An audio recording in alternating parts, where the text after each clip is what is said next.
let's get ready to acclimate some white princesses.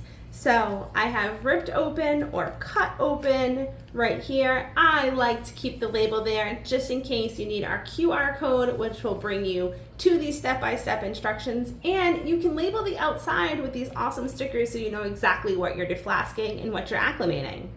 So from here, I'm going to show you guys exactly how you remove them and wash them and trim them up. So from here, as you guys know at this point, you want to work a little bit fast here. You want to make sure that you are getting off all of the gel of all of these cultures as soon as possible. So they are not as delicate as you think they are. Go ahead and give them a good scrub. Good rubs on those roots. You want to make sure that you are getting every ounce of agar gel off.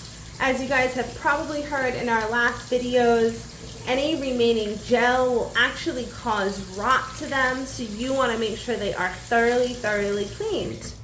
And in the same aspect, you've heard us say before, trim off those bottom leaves. So right here, everything looks healthy. I am still going to remove this bottom leaves for multiple reasons. So as you can see right there, that is the absolute perfect spot for agar gel to hide. That's going to cause rot and mold to your stem. Go ahead and remove that. It's not going to make any difference when the plants mature. So from here, I am just going to either trim if you have small enough scissors, or sometimes you can even peel them back and it will be just fine. You want to make sure that you get all the way down, and see, I can feel just a little bit of agar gel in there. So I'm gonna go ahead and I'm going to re-wash them. As always, our rule of thumb, if you think you've washed them enough, go ahead and wash them 3 more times. You want to remove as much as humanly possible.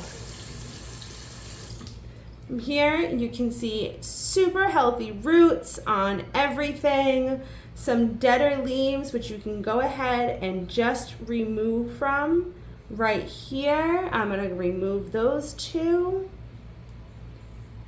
Nothing wrong with that. They are a little bit smaller. Again, nothing wrong with that. As long as you are not feeling anything mushy, the plant is perfectly healthy to go ahead and be planted.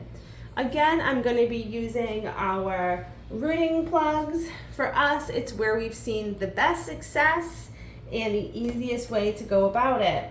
So I have our rooting plugs in water. I'm going to give it a good squeeze, make sure that the majority of that water is out while it is still damp. It's going to help you create some humidity inside those domes. If your plugs are not cut, go ahead and cut them about halfway down. It's going to look like that. From here, we're going to place the tissue culture right inside. You can see about where it's potted, where it's planted. And honestly, we tend to go a little bit deeper than what you would assume.